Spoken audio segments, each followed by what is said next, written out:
va nous amener là où il a prévu d'arriver. Alléluia. Alléluia. Et j'ai dit merci à ma femme qui sera là très bientôt. Elle est très belle. Et Dieu m'a donné une très belle femme. Amen. C'est pour voir parfois des onctions tranquilles, il faut voir à côté. Amen. Lorsque tu sens une onction tranquille et ça travaille davantage et de mieux en mieux, rassurez-vous, à côté là, il y a une miss. Il y a une belle femme qui accompagne cela et elle sera là très bientôt. Lorsque tu vas la voir, tu vas confirmer ce que j'ai dit. Si elle est belle, toi-même, tu vas voir. Si elle n'est pas belle, dis pasteur, tu nous avais menti. Elle n'est pas belle. Mais si elle est belle, sous ton cœur, tu acclames seulement le Seigneur. Amen. J'ai dit merci à mon fils qui est là. Je le prépare à être mon assistant. Et c'est le futur pasteur assistant du pasteur de la compassion, l'homme de Dieu Elvis. Il va se tenir debout. On va acclamer le Seigneur. Gloire à Dieu. C'est le premier fidèle de la compassion. Lorsque je suis arrivé, c'est lui qui est venu le premier. Il est loyal, fidèle. Dans tout ce que je lui dis, il travaille sans relâche. Parfois, je ne suis pas à l'église, il est là les nuits, il est à tout moment avec les fidèles. Et ça sera mon assistant bientôt. Je crois que papa Didier sera là les jours de son ordination à l'arrivée de l'apôtre. Et nous bénissons les Seigneurs. Et bientôt, ma femme sera là avec l'un de mes collaborateurs, c'est les superviseurs de tous les protocoles, il sera là. Et je vois également certains de mes fils qui sont là. On acclame le Seigneur pour eux. Christian et Seth. Ma secrétaire aussi sera là avec madame bientôt.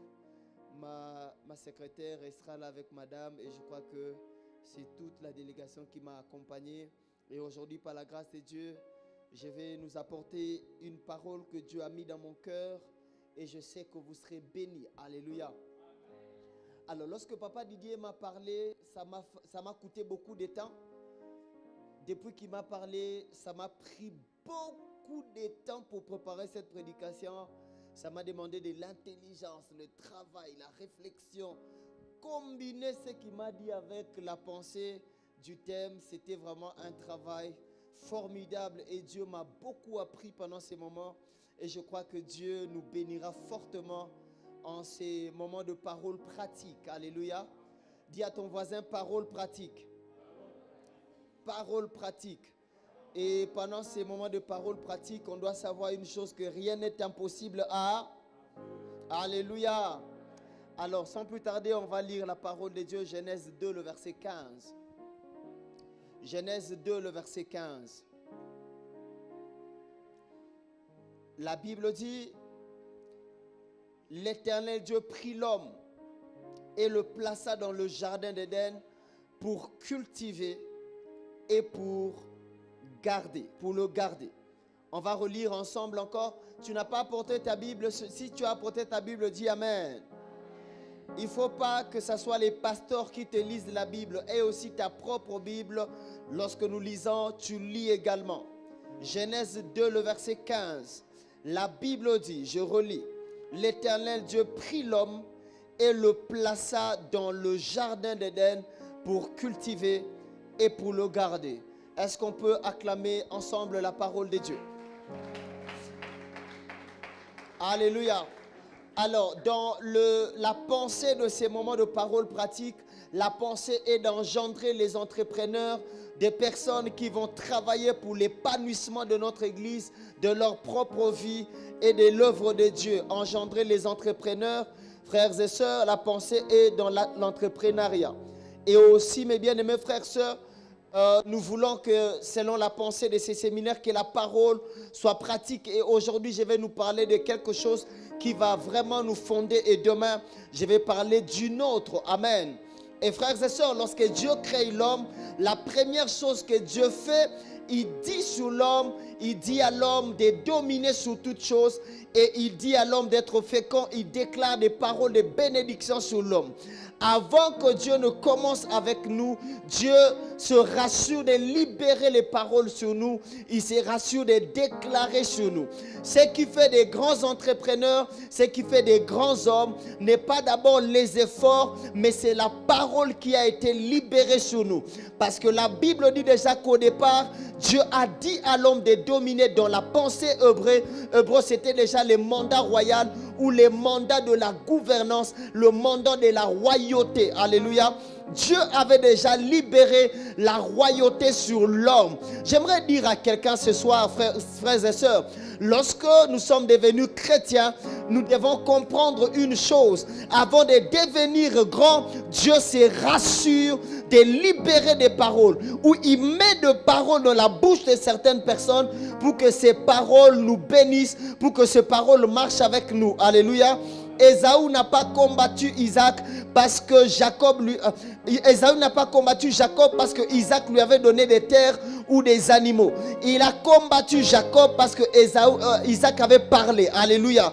C'est la parole qui a amené Ésaü à combattre Jacob. Et je vois même des personnes venir à l'église négliger les déclarations, négliger les paroles que les hommes de Dieu libèrent. Lorsque vous êtes enfant de Dieu, vous devez prendre très au sérieux les paroles que Dieu permet par les hommes de Dieu, que cela arrive sur vous. Alléluia. Et vous devez prendre les paroles des hommes de Dieu au sérieux, les déclarations au sérieux. Des paroles qui sont déclarées ici, vous devez les considérer parce que c'est le déclenchement de toutes choses. Dieu place Adam et Ève dans le jardin, mais il parle sur leur vie. Il fait d'eux des rois, mais par la parole. Alléluia. Mais qu'est-ce que Dieu fait après? Dieu plante un jardin. Il place Adam et Ève dedans. Il leur dit cultivez et gardez. Les mots cultiver en hébreu, c'est les mots abad. Dans ces mots, il y a comme le sacerdoce à l'intérieur et aussi le travail. Alléluia. Lorsque ces mots est traduit en hébreu, c'est traduit comme par le mandat des sacerdoces, mais aussi comme étant le mandat du travail. Dieu te place, il plante tout, mais il te demande aussi de travailler. Alléluia. Dieu ne dit pas à Adam ce qu'Adam doit faire. Dieu dit à Adam, travaille, c'est-à-dire improvise. Lorsque tu ne trouves rien à faire, il faut avoir l'esprit de l'improvisation. C'était l'esprit de l'entrepreneuriat qui était en Dieu. Et il a dit à Adam, je t'ai mis là pour que tu entreprennes des choses, que tu développes. Mais après cela, la Bible dit encore, tu dois garder, cultiver et garder. Vous allez voir, au-delà du fait qu'Adam devait travailler, il devait aussi gérer la gestion. Alléluia. Dans ce passage, il y a le travail et la gestion. Le travail et la gestion. Le travail et la gestion. Lorsqu'on parle de l'entrepreneuriat, c'est la capacité que quelqu'un a d'entreprendre les choses, mais les revenus de ces choses, il doit être fort dans la gestion aussi. Alléluia. Et Dieu est le meilleur entrepreneur. Lorsqu'il te met, il dépose son esprit en toi pour que tu aies la capacité d'improviser lorsqu'il n'y a pas le travail. Et aussi, lorsque Dieu te donne des moyens, tu dois gérer. Alléluia. L'entrepreneuriat. Et frères et sœurs, voici maintenant ce qu'il faut savoir. Lorsque tu travailles, Dieu met des choses sous ta main. Parmi les choses que tu dois chercher tous les jours, c'est la faveur et la grâce de Dieu sur ce que tu fais. Amen. Lorsque tu es en train de faire, tu es en train de travailler, tu es en train d'exercer ton entrepreneuriat, au-delà du fait que tu es fort dans le travail, tu es aussi fort dans la gestion. Il faut demander la faveur de Dieu tous les jours. Et parmi les choses qui permettent que la faveur de Dieu se déverse sur nos entreprises, sur tout ce que nous faisons tous les jours, c'est la sanctification. La sanctification permet que la grâce de Dieu tourne vers toi tous les jours. La faveur coule sur toi tous les jours. Bien-aimés frères et sœurs, la Bible dit dans 2 Timothée, le chapitre 2, le verset 21. Si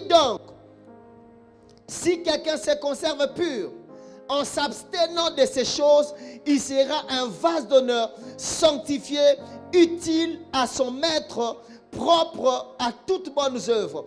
Lorsque tu entres dans l'entrepreneuriat et que tu veux que la faveur de Dieu, la grâce de Dieu, la main de Dieu t'accompagne, tu dois te sanctifier. C'est sanctifier veut dire, c'est disposer pour être utile à Dieu. Lorsque Dieu sait, il sent que tu as le désir d'être pur, tu es entrepreneur, tu te bats dans la vie, tu travailles et que tu te sanctifies, tu es pur, tu es propre, Dieu va t'utiliser, il va déverser sa grâce sur toi. Tous les jours, ce que tu feras sera comme différent de ce que les autres font. Pourquoi? Parce que sur toi, il y a comme une fraîche onction qui coule. Bien-aimés frères et sœurs, j'aimerais dire à quelqu'un ceci. Ce ne sont que des vases propres. Ce ne sont que des assiettes propres qui se préparent à recevoir à nouveau de l'huile. Lorsque tu ne vis pas la sanctification, lorsque tu ne crains pas Dieu, tu ne marches pas dans la sainteté, tu es en train de dire à Dieu, je ne suis pas utile pour que tu m'utilises. En réalité, ton entrepreneuriat doit participer dans l'œuvre de Dieu. Et lorsque tu te sanctifies, tu dis à Dieu, me voici, tu peux m'utiliser pour rendre ton nom grand, pour que ton hégémonie se répande sur la terre. Alléluia. La sanctification est le moyen par lequel Dieu déverse sa grâce sur la personne qui exerce l'entrepreneuriat. Alléluia. Un vase qui se sanctifie, un vase propre est préparé à recevoir l'huile, n'est-ce pas? Mais le vase sale, on ne peut pas déverser de l'huile. J'aimerais dire à tout entrepreneur en ces lieux, la base de toute chose, c'est la sanctification, la crainte de Dieu. Lorsque vous craignez Dieu, c'est comme si vous dites à Dieu, Seigneur, nous sommes prêts pour que tu déverses ta grâce sur nous, parce que nous avons besoin de nous épanouir. Alléluia. Et bien aimés frères et sœurs, aujourd'hui par la grâce de Dieu, je vais parler des choses qui bloquent l'évolution de tout entrepreneur. Ce qui bloque l'épanouissement de tout entrepreneur, de tout celui qui veut vivre la grâce, qui veut se développer dans la vie. C'est ce que je voulais dire. Les choses qui bloquent au fait. Il y a beaucoup de personnes qui se lancent. Ils se disent non, moi je vais travailler, moi je vais faire ceci. Je vais créer une chose. Ils commencent très bien, mais en cours de route, ils se retrouvent comme si l'atmosphère qui était sur eux les a quittés, les a lâchés et ils se retrouvent seuls. Ils avaient bien commencé, mais à la fin, ils finissent par terre parce qu'il y a des choses qu'ils ont eu à commettre dans la vie. Et parmi ces choses, il y a deux choses que je parlerai aujourd'hui et demain. Je pouvais parler de trois. J'allais parler de la sexualité, j'allais parler de l'alcool et de la musique profane. Mais je parlerai... Alléluia. C'est très long. Le thème de Papa Didier est trop intelligent, ça nous épuise. Alléluia. Amen.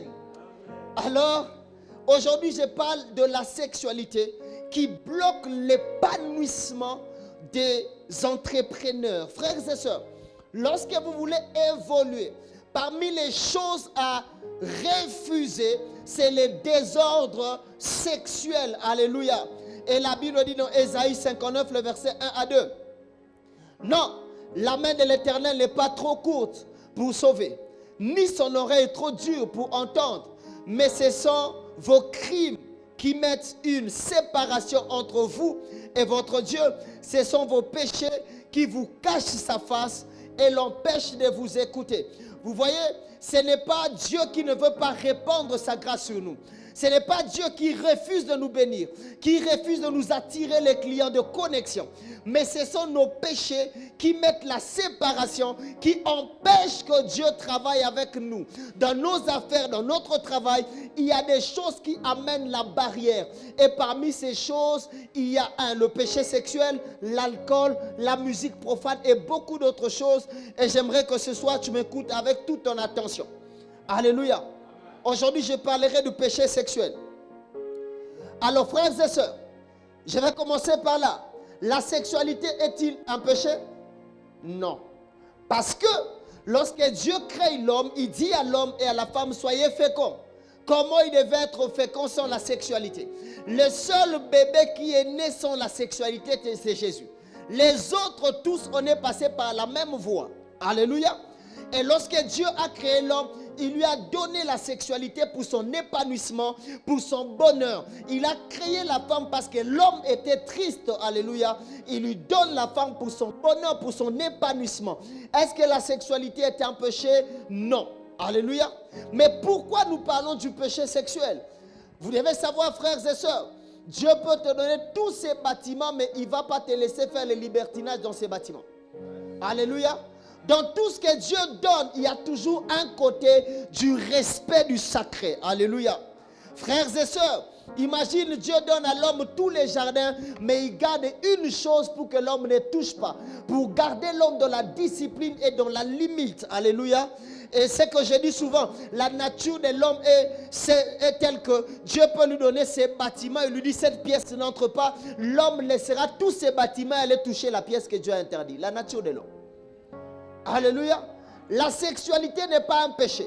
Mais derrière tout ce que Dieu donne même de bien, il y a les normes. Imagine, Dieu donne la nourriture à l'homme et il dit, l'excès des tables est un péché. La nourriture est un péché? Non. Mais l'excès des tables devient un péché. Alléluia. Et frères et sœurs, la sexualité n'est pas un péché. Mais il y a des normes sur la sexualité. Il y a des normes à suivre, des principes à suivre par rapport à la sexualité. Alléluia. Et bien aimés frères et sœurs, c'est quoi maintenant la sexualité? Selon la Bible. Alléluia. Alors c'est quoi le péché sexuel selon la Bible? C'est ce que je voulais dire. Le péché sexuel selon la Bible, c'est toute sexualité qui est hors volonté de Dieu, qui n'est pas dans les plans de la parole de Dieu, qui n'est pas biblique. Alléluia. Lorsqu'on parle de péché sexuel, c'est toute sexualité consommée en dehors de la volonté de Dieu. C'est ce qu'on appelle le péché sexuel. La sexualité dans la volonté de Dieu n'est pas un péché. Mais la sexualité en dehors de la volonté de Dieu est un péché. Alléluia. Frères et sœurs, alors c'est quoi la volonté de Dieu par rapport à la sexualité? Premièrement, la volonté de Dieu par rapport à la sexualité est que la sexualité soit entre l'homme et la femme. Alléluia. La Bible dit, Genèse 2, 24, c'est pourquoi l'homme quittera son père et sa mère et s'attachera à sa femme. Ils deviendront une seule chair. Lorsque Dieu a donné la sexualité, il a donné la sexualité pour que la sexualité soit consommée entre l'homme et la femme. Toute autre chose en dehors de ces principes est un péché. Lévitique 18, 23. Tu ne coucheras point avec une bête pour t'essuyer avec elle. La femme ne s'approchera point d'une bête pour se prostituer à elle. C'est une confusion. Lorsque ce n'est pas l'homme et la femme, c'est l'homme avec un animal, ça devient un péché. Alléluia. Lorsque ce n'est pas l'homme et la femme, c'est l'homme avec l'animal, ça devient un péché. Alléluia. La sexualité, selon la Bible, doit être entre l'homme et la femme. Amen. Lévitique, le chapitre 18, le verset 21. Tu ne coucheras point avec un homme comme on couche avec une femme. C'est l'abomination. La première pratique, on appelle ça la confusion. Lorsqu'un homme va vers un animal, c'est la confusion, c'est un péché. C'est une horreur aux yeux de Dieu. Et là maintenant, c'est le deuxième. Lorsque c'est entre homme, homme, femme, femme, c'est une abomination devant Dieu. Alléluia. C'est un péché. Tu ne peux pas coucher avec un homme comme on couche avec une femme. Tu ne peux pas sortir avec une fille étant fille. Alléluia. La sexualité doit être entre l'homme et une femme. Amen. Et aussi la masturbation. L'autosatisfaction est un péché. Amen. La Bible dans 1 Corinthiens 7, le verset 4. Une femme n'a pas autorité sur son propre corps, mais c'est son mari. Pareil, le mari n'a pas d'autorité sur son propre corps, mais c'est la femme. Lorsque vous lisez le commentateur biblique, il dit, l'homme ne peut pas se satisfaire lui-même. Il ne peut pas s'auto-satisfaire lui-même. Lorsqu'on parle de la masturbation, c'est lorsque tu te satisfais toi-même. Tu trouves un moyen du plaisir, de la jouissance personnelle. C'est un péché. Parce que Dieu a créé le sexe pour que ce soit consommé entre un mâle et une femelle. Lorsque tu commences à te toucher toi-même, ça devient un péché. Alléluia. Et c'est la pratique même de la jeunesse. La jeunesse est dans la masturbation. Et généralement on demande, où est le passage, pasteur? Est-ce que la Bible parle clairement de la masturbation? C'est ça le passage. Tu ne peux pas coucher avec un animal. Tu ne peux pas coucher avec femme, femme, homme, homme. Tu ne peux pas aussi t'auto-toucher toi-même. Ça devient une abomination, un péché devant Dieu. Alléluia. Est-ce que quelqu'un me comprend? La sexualité selon la Bible encore, c'est cette sexualité qui se consomme entre les personnes de différentes familles, pas de la même famille. Si vous voulez que la sexualité soit biblique, il faut que la personne avec qui vous consommez le sexe ne soit pas de votre famille. Ça devient l'inceste et ça devient un péché. Alléluia. selon la Bible, comme Lévitique le dit dans les livres de Lévitique 18, lorsque tu sors avec ta soeur, ça devient un péché. Alléluia. Avec ta cousine, ça devient un péché. C'est là que la sexualité ne respecte pas les principes bibliques. Autre chose, la sexualité selon la Bible doit être consommée dans le mariage. Premier, entre l'homme et la femme. Deuxième, il faut que cet homme et cette femme ne soient pas de la même famille. Troisième, il faut que cet homme et cette femme soient mariés. 2 Samuel chapitre 13. Je vous donnerai des textes pour que vous ayez des références. 2 Samuel 13, les versets 11 à 12. Si quelqu'un te dit où est-ce que la Bible a dit pour qu'on puisse consommer la sexualité, il faut les mariages. Tu vas lui donner ces textes. 2 Samuel chapitre 13, le verset 11 à 12. Comme elle lui présentait à manger, il a saisi et lui dit, viens, couche avec moi ma soeur. Elle lui répondit, non, mon frère, ne me déshonore pas, car on n'agit point ainsi en Israël. Ne commets pas cette infamie. Où irai-je, moi, avec ma honte? Et toi, tu seras comme l'un des infâmes en Israël. Maintenant, je te prie, écoute, maintenant je te prie, parle au roi, et il ne s'opposera pas à ce que je sois à toi. Alléluia. Là, c'est Amnon qui veut déshonorer Tamar. Tamar lui dit, en Israël, on ne commet pas, on ne fait pas ce genre de pratiques. Pourquoi? Parce que je suis encore vierge. Si tu me veux, va parler au roi, il ne va pas refuser. Ça révèle ceci. Avant de consommer la sexualité, il faut remplir les conditions. Et vous allez voir même dans Genèse, lorsque Jacob voulait avoir Rachel, elle a travaillé 7 ans pour avoir Rachel. Avant de mettre Rachel dans sa maison et commencer à pratiquer la sexualité, il faut que les parents de Rachel acceptent de te donner Rachel. Ça prouve que avant le mariage, on n'a pas le droit de consommer la sexualité. Amen. Et la Bible parle de la Vierge Marie qui était fiancée à Joseph. Malgré qu'ils étaient fiancés, la Bible l'appelle vierge. Alléluia. La sexualité est donnée pour être consommée dans le mariage. Tous ceux qui consomment la sexualité sans le mariage pêchent. Comment tu peux commencer la sexualité avec la fille d'autrui alors que ses parents ne te connaissent pas? Comment tu peux commencer à engrosser la fille d'autrui alors que même les parents, l'État et le pasteur ne connaissent pas? C'est un problème et c'est un péché. Alléluia.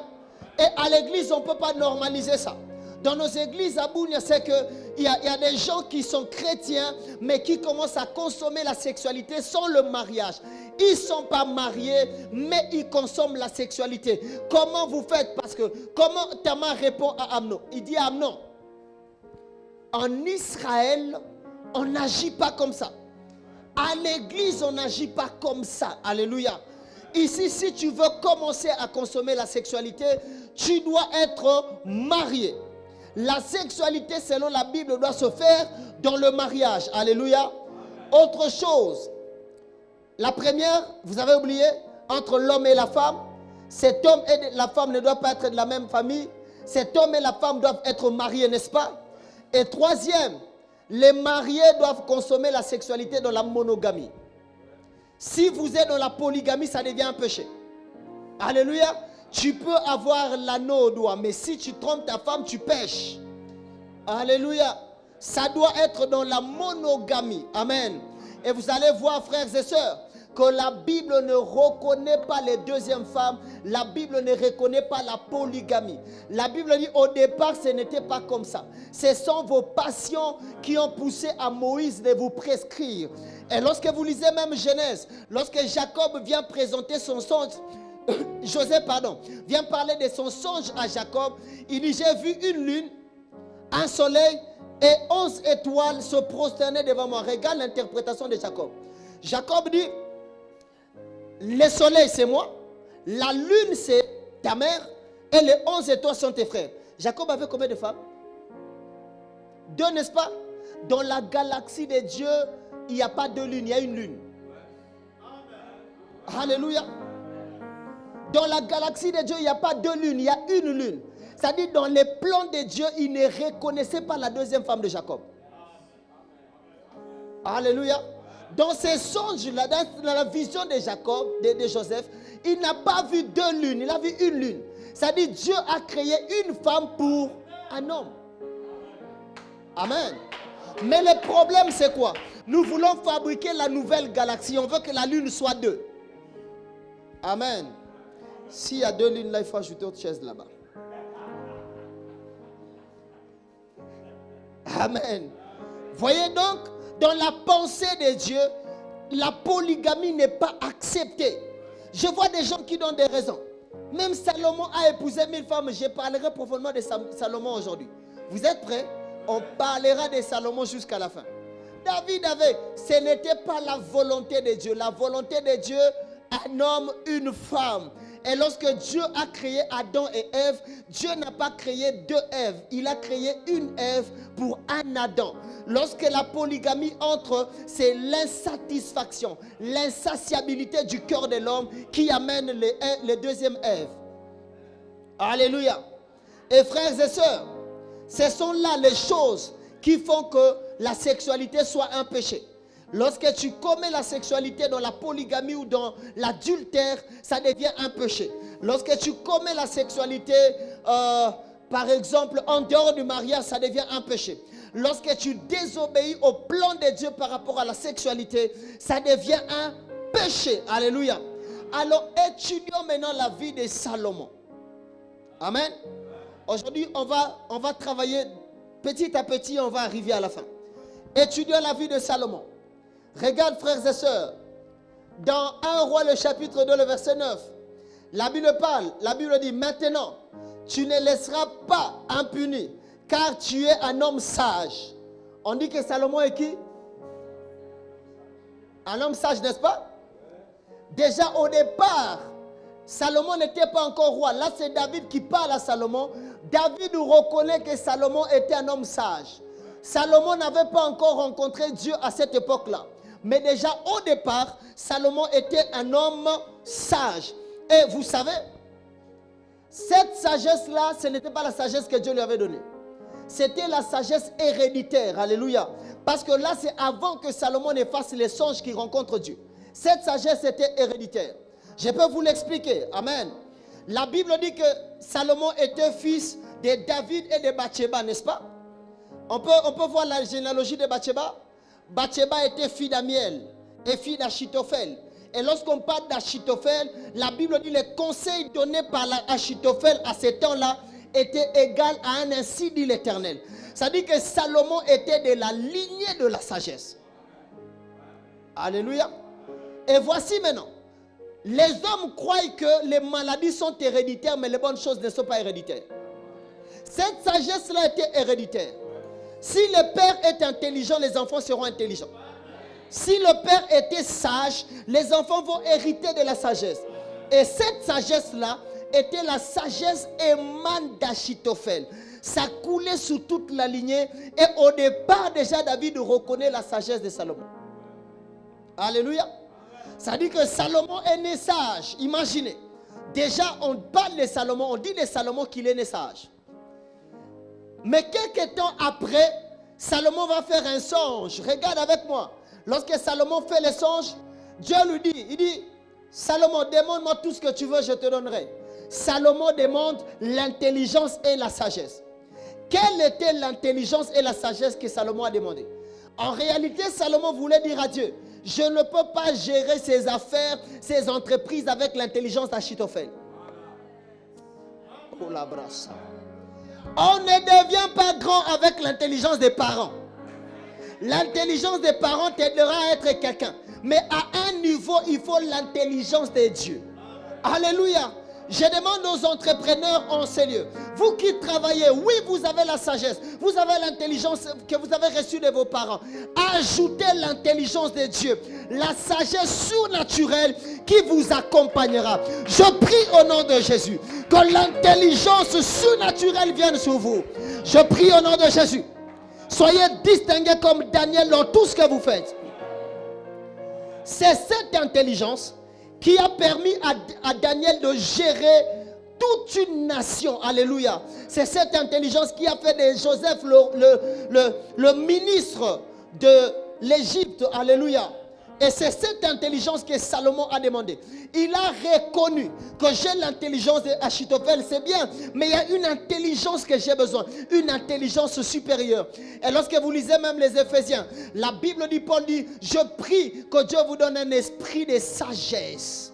L'esprit de sagesse que Salomon a reçu, c'est l'esprit qui lui permet de discerner, de comprendre les choses. Un entrepreneur, au-delà de l'intelligence de cahier, vous devez avoir l'esprit de Dieu qui vous permettra de discerner les choses.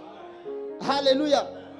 Salomon était déjà sage, fils de David sage, sorti d'Achitophel, mais demande l'intelligence et la sagesse.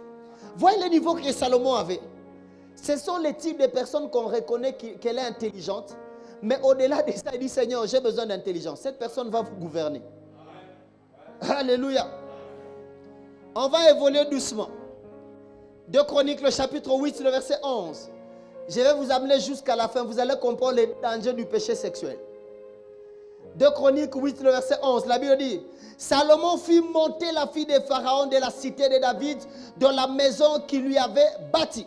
Car il dit, ma femme n'habitera pas dans la maison de David, roi d'Israël, parce que les lieux où est entrée l'arche de l'Éternel sont saints. Salomon était intelligent et sage, n'est-ce pas? Mais Salomon était un homme qui craignait Dieu. Alléluia. Il prend sa femme égyptienne, parce que déjà selon la loi, un Israélite ne pouvait pas épouser une étrangère. Mais Salomon avait déjà commis ça malgré sa sagesse. Il prend cette femme, il place dans la maison de David. Mais lorsque l'arche entre là-bas, qu'est-ce qu'il dit? Ma femme ne peut pas vivre là où l'arche est entrée. Je dois bâtir une autre maison pour elle. Ça prouve la considération que Salomon avait pour Dieu. La sanctification. Son cœur aimait le Seigneur. Il ne voulait pas blesser Dieu. Il avait de la considération pour Dieu et c'est de la sanctification. Lorsque tu veux entreprendre, tu dois veiller sur ton intelligence et la sagesse, oui, mais tu dois veiller sur la crainte de Dieu. Alléluia. La hauteur de Salomon vient du fait qu'il craignait Dieu. Parce que si Salomon ne craignait pas Dieu, Salomon ne deviendrait jamais celui qu'il était devenu. Alléluia. Ça, c'est la preuve que Salomon craignait Dieu. Comment je le sais? Parce que comment tu peux te dire de toi-même, si ma femme reste là, c'est comme une abomination aux yeux de Dieu. Je dois la déplacer. Parce que sa présence là va irriter Dieu. C'est comme pour dire, dans mes affaires, je ne peux pas faire ça. Ça va irriter Dieu. Dans tout ce que je fais, je ne peux pas ajouter ça. Ça va détruire la réputation de Dieu. Parce que c'est à nous de garder la réputation de Jésus. Les hommes ne voient pas Jésus, ils voient Jésus au travers de nous. Et c'est nous qui gardons la réputation de Jésus. Lorsque dans tes affaires déjà tu voles, tu ne sais pas garder la réputation de Jésus. Tu ne crains pas Dieu. Alléluia. Comment on va respecter les dieux que tu prêches alors que la fille de Pharaon est dans ta maison? Alléluia. Et je vois des gens, ils partent au travail, ils sont dans l'impudicité, mais disent nous sommes des chrétiens. Comment Dieu va déverser sa gloire sur toi? Tu es voleur, comment Dieu va le faire? Tu ne sais pas garder la réputation de Dieu, Dieu ne peut pas s'investir en toi. Chaque fois qu'il y a l'élévation des chrétiens, en réalité, Dieu dit présente-moi à nouveau. Révèle-moi dans une autre dimension. Alléluia.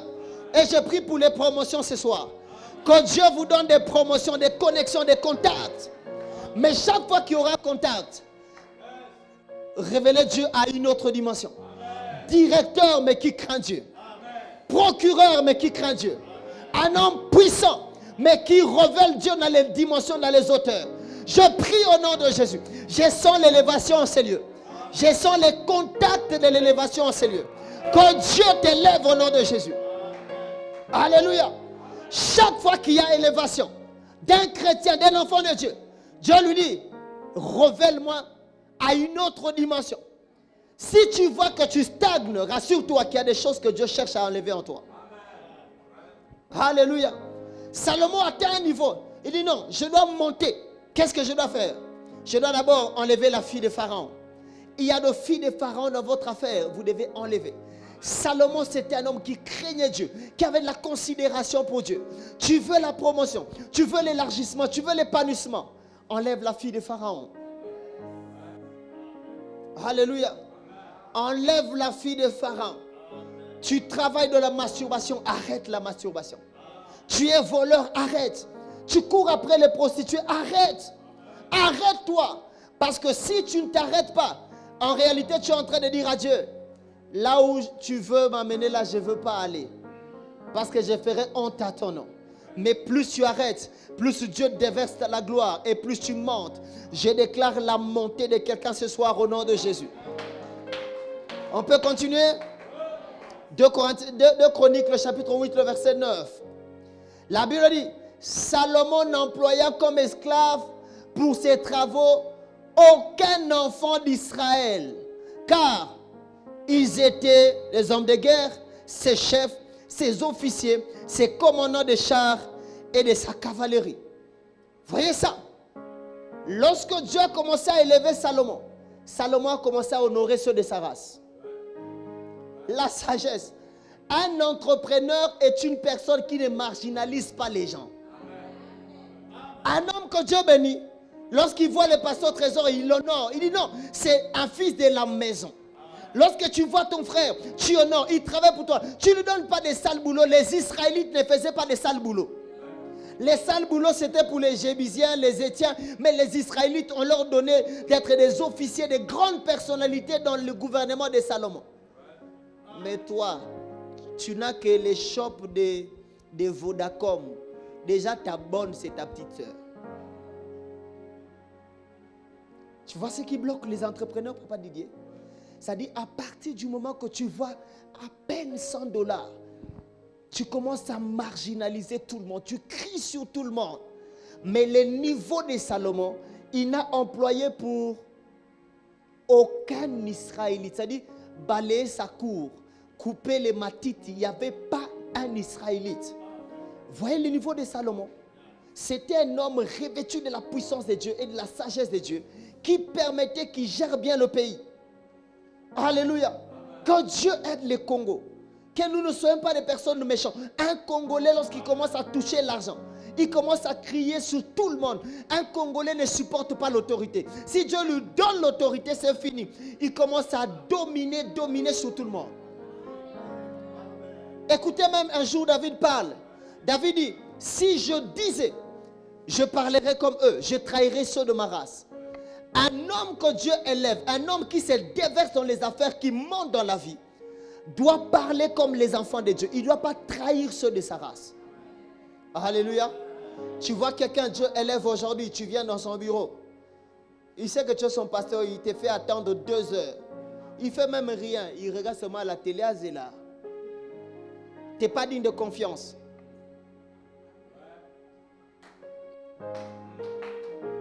Alléluia. Ton frère vient te voir. Ce n'est même pas pour te demander de l'argent. Mais lorsqu'il arrive, tu manges avec ta femme, vous rigolez, tu le gardes à côté de la cuisine là-bas. Il va entrer. Et lorsque tu finis, il vient entrer, tu lui parles même en somnolent. Tu n'es pas digne de confiance. Il n'y a pas de hasard dans chaque élévation. Lorsque tu vois quelqu'un commencer avec 100 francs et devenir millionnaire, rassurez-vous, avec Dieu, il est en train de respecter les principes. Amen. Et dis à ton voisin, frère, qu'est-ce que tu fais? Qu'est-ce que toi tu fais? Tu es à peine chef de bureau, tu es CB. CB. Tu n'es même pas encore CD. Même pas encore chef de division. Mais regarde comment tu traites les gens. Même pas encore un directeur. Salomon, malgré sa royauté, Salomon ne donnait pas les sales boulots à ses travailleurs, à ses frères. Alléluia. C'est comme ça que j'ai dit même à la compassion. Voir les fils du pasteur Trésor Kilolo venir couper l'ordre de l'église, c'est l'insulte à mon nom. Alléluia. Je ne peux pas laisser, oh non, comme ça, oh non, on est en train de construire. Les sœurs venaient transporter de l'eau, mais pourquoi ils donnent les offrandes? Alléluia. On voit la compassion maintenant. Le pasteur n'est pas là. Toutes les sœurs maintenant du protocole, on est en train de construire, ils amènent les bidons. Ils déversent pour les maçons. Ils prennent, ils déversent pour les maçons. Les maçons, ils construisent. Ah, ma soeur, ma salut moussala pour l'église, c'est l'insulte à mon Dieu. Alléluia. Si un bidon coûte 100 francs, je vais payer les gens pour le faire, mes enfants ne toucheront pas. Alléluia. Même les matitis de l'église, je n'aime pas que les frères coupent. On va payer pour que les gens fassent cela. Pourquoi? Parce qu'il y a des travaux qu'on ne donne pas à ceux de sa race. Il faut apprendre la loi de l'honneur avant que Dieu te lève. Alléluia. Si les enfants qui sont à côté de toi sentent que tu les respectes, tu les honores, ils vont te bénir, ils vont faire à ce que ce que tu fais évolue. Alléluia. Est-ce que quelqu'un me comprend? Est-ce que quelqu'un me comprend? Et frères et sœurs, autre chose, la Bible dit que Salomon a bâti les temples pour Dieu. Ça révèle le fardeau. Ces passages, je ne vous donne pas, chercher vous-même. Parce que tout le monde sait. Salomon a tongé l'Anzambe. Tu sais, non? Cherche ça dans la Bible. Alléluia. La Bible dit, Salomon a construit un temple pour Dieu. Le fardeau qu'il avait pour l'œuvre de Dieu. Il s'est déversé, déchargé, malgré qu'il devenait grand dans la vie, mais la tête était tournée vers l'œuvre de Dieu. C'est ce qui fait que Dieu te traite comme quelqu'un de digne de confiance. Le problème, c'est que lorsque Dieu commence à t'élever, on demande même un micro. Pasteur, là, il demande beaucoup. Alléluia. Ce qui fait qu'il y a beaucoup de Congolais qui ne montent pas dans la vie. Sont chrétiens. Vous savez, il y a deux mondes. Le monde spirituel gouverné par Dieu et le monde spirituel gouverné par Satan. Et lorsque vous êtes gouverné par Dieu, il y a des principes à respecter. Si vous ne respectez pas, vous ne montez pas. Alléluia. Et pour monter dans ce qui est de Dieu, il faut respecter les principes. Et parmi ces principes, il y a son œuvre. Salomon était déversé. Tout son cœur, malgré sa force, ses entreprises, Salomon était tourné vers l'œuvre de Dieu. Depuis que tu travailles, est-ce que tu balayes même encore l'église? Depuis que tu es dans cette entreprise, est-ce que tu viens te tenir même à l'église un jour, faire le protocole? Tu vas voir quelqu'un. J'ai Papa Mécha qui est là. Il est une grande personnalité de la ville, mais il a un protocole. Amen. Mais tu vas voir des protocoles dans cette ville ici. Azaki protocole l'église Mukola Komikaka. Engagé même chez Vodacom. Il n'est personne à Vodacom. Il ne collecte que les clients à la porte. Il ne sert plus. Alléluia. Tu as créé seulement la cabine d'appel. Pasteur, je suis trop busy, je ne saurais pas travailler. Tu n'es pas digne de confiance. Alléluia. Je peux vous dire une chose. Les personnes qui marchaient avec Jésus étaient des personnes élevées. Souza était intendant de Rhodes, mais elle trouvait le temps de travailler à côté de Jésus. Mais toi, tu n'es même pas encore intendant de notre gouverneur, mais tu ne veux pas servir. C'est ça la maladie des Congolais, des Africains. Lorsque Dieu fait seulement semblant de l'élever, il dit maintenant là, les histoires de travailler là, c'est fini. Moi, balayer l'église à mon niveau, tu as même quel niveau? Alléluia. Ton niveau là même, c'est quoi? Toi-même, tu vois ton niveau, nous, on ne voit pas ça. Amen. Parfois, on arrive même à Ekiti, là, toi, tu es à la porte. Soyez les bienvenus, messieurs. Tu n'as jamais touché l'ordinateur. À Ekiti, à la banque, tu n'as jamais touché l'ordinateur. Mais lorsque tu arrives à l'église, bien cravate et tout, on sait que tu es huissier là-bas, tu n'es personne. Humilie-toi pour que Dieu t'élève.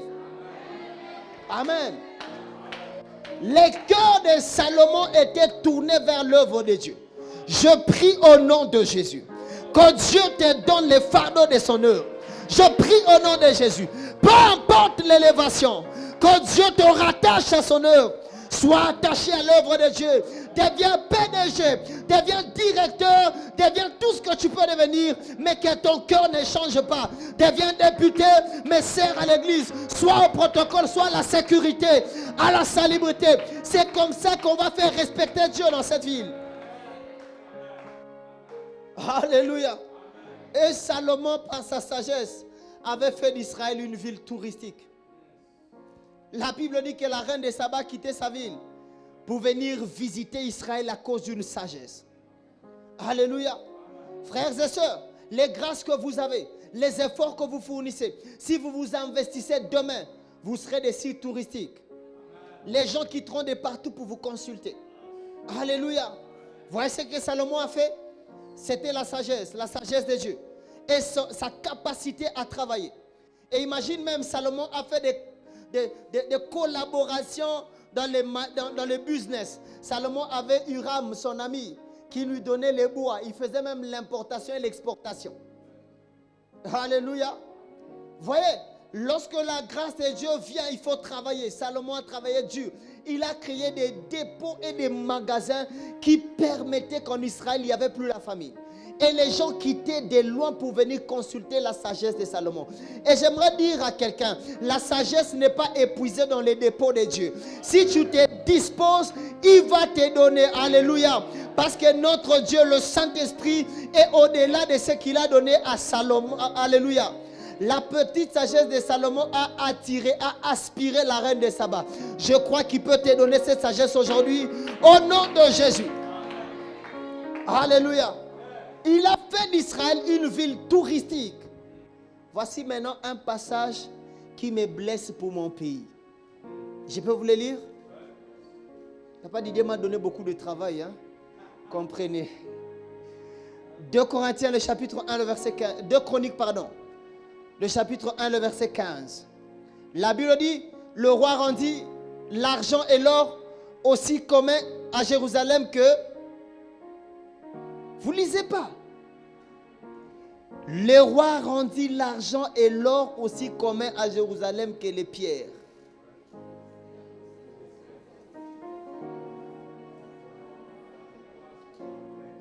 La bonne gouvernance améliore la condition de vie. Une personne qui se déverse dans l'entrepreneuriat et qui honore Dieu, Dieu déverse la grâce. Tous ceux qui sont autour de lui commencent à se retrouver. Parce que lorsqu'on dit que l'or et l'argent étaient semblables à de pierres, ça dit que tout le monde avait la capacité de s'en sortir. La maladie de notre Congo, lorsque la gouvernance est très mauvaise, c'est ce que ça donne. Ça dit que vous souffrez comme si vous n'avez pas de père. Et les orphelins et les personnes qui ont 2 parents, ils souffrent de la même manière. Alléluia. La maladie du Congo, ça dit, toi tu as papa et maman. Papa et maman souffrent plus que toi-même. Et toi si tu souffres, maintenant faites la collectivité des souffrances. Amen. Lorsque la gouvernance n'est pas bonne, lorsque la sagesse de Dieu n'est pas là, lorsque Dieu n'accompagne pas un leader, un entrepreneur, un travailleur, ça fait que tout ce qui touche est compliqué. Rien ne marche, ça n'évolue pas. Je prie au nom de Jésus que Logos Rema engendre des entrepreneurs. Ou lorsqu'on entrera dans cette église qui n'est pas d'indigents, que vous soyez tous à mesure de vous en sortir. Que ce ne soit pas que sous les pasteurs ou sous quelques personnes. Je déclare au nom de Jésus que l'onction des finances, de la prospérité, de matériel entre dans cette église. Allez-y en hauteur. Je refuse que vous puissiez descendre. Vous serez les têtes et non la queue. Il n'y aura pas de queue dans cette église. Vous serez grand au nom de Jésus. Et lorsqu'on viendra, une personne peut connecter l'autre. L'autre peut connecter l'autre. Ensemble, vous montez. Et c'est avec vous que nous allons prendre cette ville. Et nous les croyons au nom de Jésus. Salomon, quel homme, frères et sœurs, quel homme, Salomon. Et je prie que vous soyez comme des Salomon dans cette église. Des gens, lorsqu'ils prennent les pouvoirs, lorsqu'ils deviennent quelqu'un, vous sentez quand même l'église vit, la maison vit, les frères et sœurs s'en sortent. Dieu n'a pas fait erreur de te choisir. Il t'a choisi parce que sur toi coule la bénédiction. L'huile qui a commencé sur la tête d'Aaron n'a pas fini sur sa tête. Cette onction va embraser, va affecter les autres. Je prie au nom de Jésus que la sagesse que vous avez soit supérieure. Dans tous les Logos Rema que j'ai fréquentés, il y a une particularité, l'onction des finances et de la bénédiction. Je prie au nom de Jésus que ça coule aussi dans cette église au nom de Jésus. Mais regardez maintenant un problème que Salomon avait. 1 Roi, le chapitre 11, les versets 1 à 4. La Bible dit, le roi Salomon aima beaucoup de femmes étrangères. Outre la fille de Pharaon, des Moabites, des Ammonites, des Édomites, des Sidoniennes, des Hittiennes, appartenant aux nations dont l'Éternel avait dit aux enfants d'Israël, vous n'irez point chez elles, et elles ne viendront point chez vous. Elles tourneront certainement vos cœurs de côté de leur Dieu. Ce fut à ces nations que s'attacha Salomon. Entraîné par l'amour, ce n'était pas l'amour, par l'impudicité. Il eut 700 princesses pour femmes, 300 concubines. Et ces femmes détournèrent son cœur. À l'époque de la vieillesse de Salomon, my God, ces femmes inclinèrent son cœur vers les autres dieux. Et son cœur ne fut plus tout entier à Dieu, son Dieu. Comme l'avait été les cœurs de David son père. Salomon alla auprès d'Astarté, la divinité des Sidoniennes, auprès de Milcom, l'abomination des Ammonites. Tu peux être grand. Sans la discipline sexuelle, tu tomberas comme Satan, comme un éclair. Avant, Salomon avait déjà épousé la fille de Pharaon.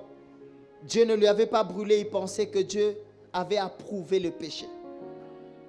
Elle s'est dit, là maintenant je peux me déverser dedans. Et Salomon se déverse. Dans l'impudicité, il y a la communication des esprits. Un homme spirituel ne vit pas dans le désordre sexuel. Parce que les démons et les esprits qui contrôlent la prostitution vont te posséder. Et Salomon, en faisant cela, pensait que c'était un trophée. Alors qu'il était en train de se détruire, il ne savait pas. Eh bien, mes frères et sœurs, chaque fois que vous êtes dans le désordre sexuel, petit à petit, vous allez commencer à abandonner Dieu. Même si vous étiez grand, même si vous étiez les grands bishops, les grands hommes d'affaires, lorsque vous commencez à vivre dans les désordres sexuels, c'est Dieu que vous allez commencer à abandonner petit à petit. Les grands Salomon, avec toutes ses réalisations, s'est retrouvé en train d'adorer Malcolm, les dieux des Sidoniens. S'est retrouvé devant les idoles. Et voici une révélation que vous devez garder. Vous savez pourquoi Dieu a appelé David l'homme selon mon cœur?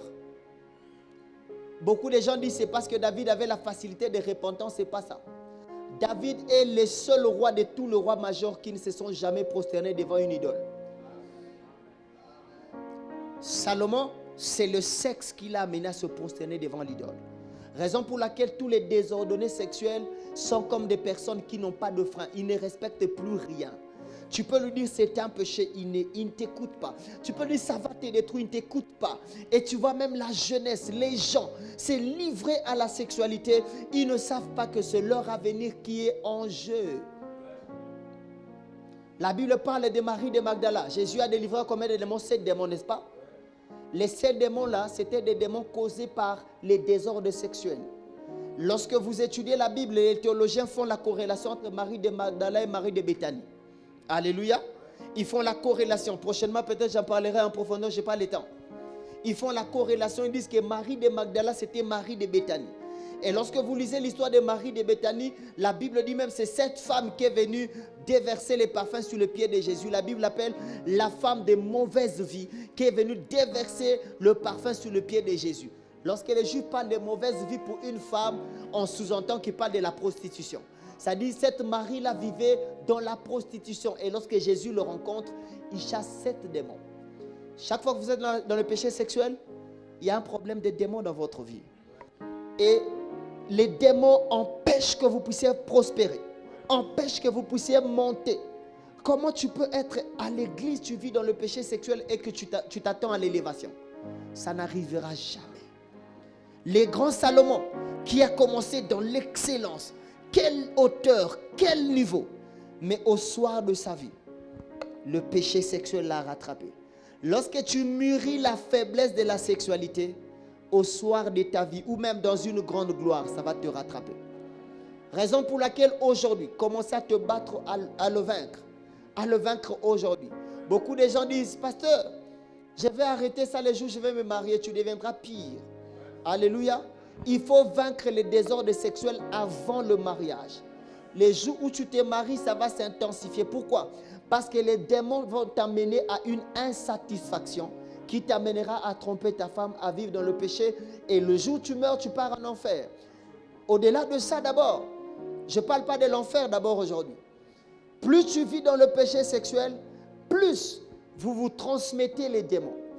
Et un homme spirituel qui commence à fréquenter les démons viennent pour détruire sa vie. Et c'est comme ça que tu vois la majorité des pères congolais qui venaient avant à l'église, avant qu'ils ne trouvent le travail, avant qu'ils n'aient le boulot. Ils venaient à l'église, Seigneur! Lorsque Dieu a donné le travail, ils ont commencé à vivre dans le péché sexuel. Au fil des temps, ils se sont rétrogradés. Aujourd'hui, on ne sait même pas les appeler. Il était directeur, mais aujourd'hui, il est qui? La sexualité a la capacité de détruire. Mais voici la chose la plus importante que j'aimerais vous dire aujourd'hui.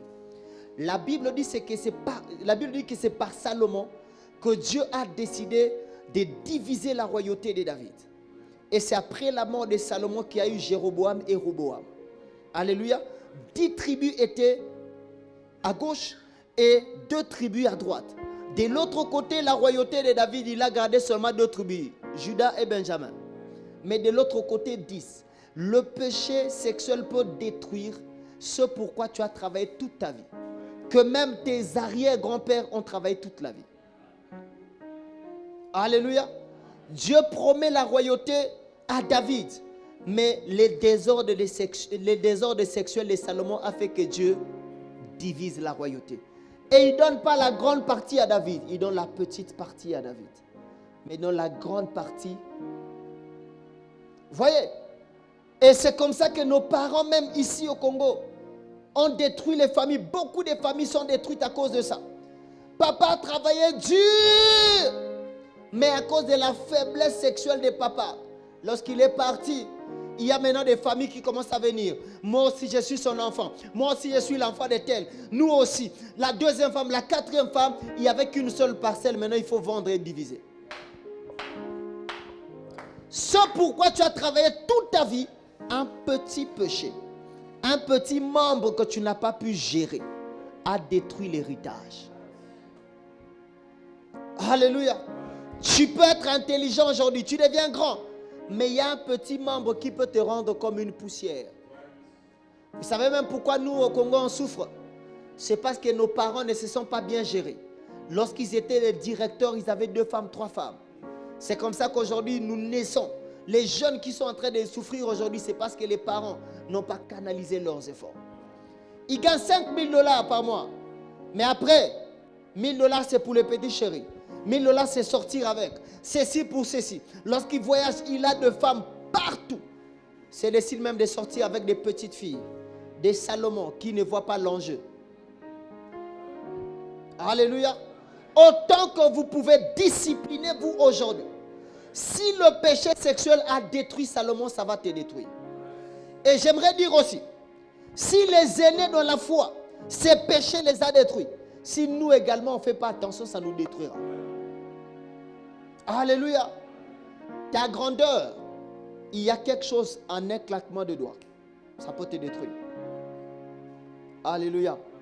Tu vois des gens qui étaient des grands entrepreneurs, où ils étaient respectés, mais à un seul péché les a rendus néants. J'ai suivi l'histoire d'un footballeur. Il s'appelait Emmanuel Eboué. Ben lui, c'était quand même sa femme. Il a travaillé toute sa vie. Il a travaillé, il a joué. Il a gagné des millions. À cause du sexe. N'est pas contrôlé dans quelle maison tu pars te jeter. Aujourd'hui, il se retrouve avec rien. Il a joué plus de 15 ans de carrière en Europe en plus. Amen. Et il y a beaucoup de personnes. Autrefois, ils étaient des directeurs, versés dans les femmes et tout. Mais aujourd'hui, lorsque vous voyez leur vie, ils sont rien. Mais malgré que vous connaissez, vous allez persister dans la même chose. Déjà, tu n'as que la cabine téléphonique. Tu regardes déjà les filles derrière. Comment tu vas prospérer?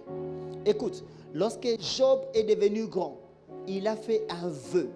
Il a dit, dans son vœu, il a dit qu'il ne pouvait pas regarder une vierge derrière. Il ne pouvait même pas poser ses yeux sur une vierge. C'est pour dire que lorsque Dieu a élevé Job, Job a placé des disciplines par rapport au sexe. Si tu veux aller loin, le premier péché que tu dois combattre, la sexualité. Alléluia. Mais je vois des jeunes filles qui blaguent avec la sexualité.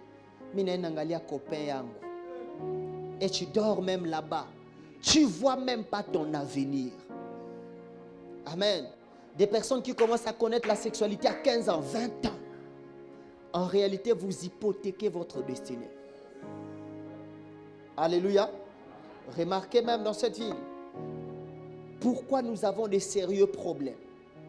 C'est parce que on ne peut pas trouver un garçon de 20 ans chaste. Une fille de 18 ans vierge. Alléluia.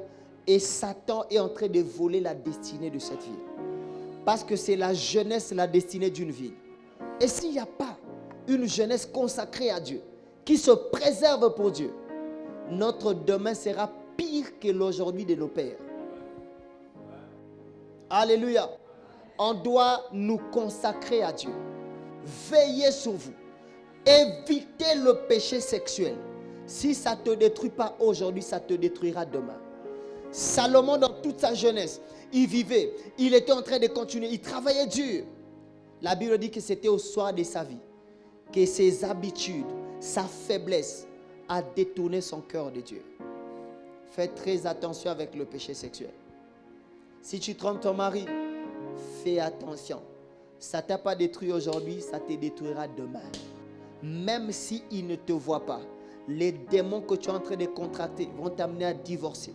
Et lorsque tu vas divorcer, ta vie sera misérable. Alléluia. J'aimerais poser la question à tout le monde. Observe ces papas qu'on connaissait dans le quartier, les champions. Les filles ne passaient pas. Regardez leur vie aujourd'hui. Ils sont devenus quoi? Des filles que vous étiez en train d'admirer. Dans le quartier, on savait que c'était eux qui gouvernaient, qui vivaient dans les désordres sexuels. Aujourd'hui, elles sont quoi? Mais le mal, c'est que nous aussi, on veut emprunter le même chemin. Alléluia. L'intelligence de Dieu. C'est comme ça que lorsque Paul prie, Paul ne dit pas à l'église d'Éphèse, je prie que Dieu vous donne l'argent. Paul demande que Dieu vous donne l'esprit de sagesse et de révélation pour vous permettre de discerner et de comprendre. Mais après, il demande que Dieu illumine les yeux du cœur pour permettre au cœur de voir là où il y a le danger de Satan. Alléluia. Je demande à chacun de nous, toute catégorie, décidons-nous de vaincre ce péché. Décidons-nous de prendre le dessus sur ce péché. Sinon, ça va nous détruire. Salomon qui servait Dieu, qui a bâti même un temple. Mais à la fin, Salomon est devenu la honte pour le même temple qu'il a bâti. Il n'entrait même plus dans ces temples-là. Il a commencé à fréquenter les temples des idoles. Alléluia. C'est comme ça que tu vois quelqu'un qui servait Dieu à l'église. Il était fervent, un intercesseur, un enfant de Dieu, un papa de l'église. Plus il commence à s'adonner au sexe, petit à petit, ça devient une addiction. Et il ne peut plus vivre sans le sexe. Il commence à abandonner Dieu, abandonner Dieu, abandonner Dieu. Tu l'appelles, mais papa, c'est toi qui avais donné son tôle à l'église. Il n'entre même plus dans le même temple qu'il avait construit. Alléluia. Faites attention avec le péché sexuel. Si ça détruit les autres, ça te détruira aussi. Souvent on dit non, c'est eux. C'était leur époque, nous ça ne va rien nous faire. Tous ceux qui abusent de la sexualité, qui abusent de s'adonner à la sexualité désordonnée, se retrouvent détruits. Détruits et détruits. Qui es-tu? Tu es plus grand que Salomon? Tu es plus grand que Salomon? Alors voici la fierté des Congolais lorsqu'ils se donnent au désordre sexuel. Ils disent d'ailleurs Salomon avait épousé 1000 femmes. Mais le manque de connaissances, ils n'ont pas étudié la fin de la vie de Salomon. Salomon a commencé dans la consécration, mais il est mort sans écouter la voix de Dieu. Alléluia. Tu peux commencer comme étant prophète, mais tu finiras comme étant la personne qui n'écoute pas la voix de Dieu. Alléluia. Salomon a commencé en écoutant Dieu, mais à la fin, il est mort comment? La Bible dit Salomon expira. Il n'a même pas écouté la voix de Dieu. La différence avec David, avant la mort de David, David a tout planifié. David a été rassasié de l'âge. Il a même commencé à demander la mort à Dieu. C'est-à-dire qu'il était fatigué. Il a honoré Dieu dans sa voix, dans toutes ses voix. J'aimerais dire à quelqu'un, la différence entre David et Salomon, c'est que Salomon était accro à la sexualité. David est tombé et il s'est repenté. Alléluia. Toi, même si on prêche comme ça, tu as déjà prévu. Il y a des gens même qui prévoient d'aller pécher. Ils appellent même des personnes au Bengi, par exemple, tu es à Dubaï, non, quitte à Dubaï parce que je vais faire ça. Alléluia. Est-ce que ton mari peut te faire confiance pour que tu voyages? Ta femme peut te laisser partir? Nos papas, nos mamans ne faisaient pas confiance. Si seulement papa prend l'avion, on sait que de l'autre côté, il y a quelqu'un d'autre. Et le frais d'émission finissait là-bas. Ça ne rentrait jamais à la maison. C'est comme ça qu'aujourd'hui, la majorité est misérable. Tu vois l'entreprise que tu construis aujourd'hui, ces péchés peuvent la détruire. Alléluia. Les commerces que tu fais aujourd'hui là, ces péchés que tu prends comme petit, peut détruire. Alléluia. La jeunesse, tu es aujourd'hui à 6e, n'est-ce pas? Ce péché-là peut t'empêcher d'aller à l'université. Ça peut t'empêcher d'avoir une vie rayonnante que tu pouvais avoir. Il y a des jeunes qu'on a connus, des jeunes filles, 17 ans, elle est déjà enceinte. L'avenir est brisé. Mais comment on n'arrivait pas à voir ça? C'est parce qu'on n'avait pas Jésus. Lorsqu'on a Jésus, on a l'esprit de discernement. Je demande à Dieu ce soir qui nous aide ensemble. Qui nous aide ensemble de ne pas tomber dans ce péché. Que Dieu nous aide à vaincre ce péché.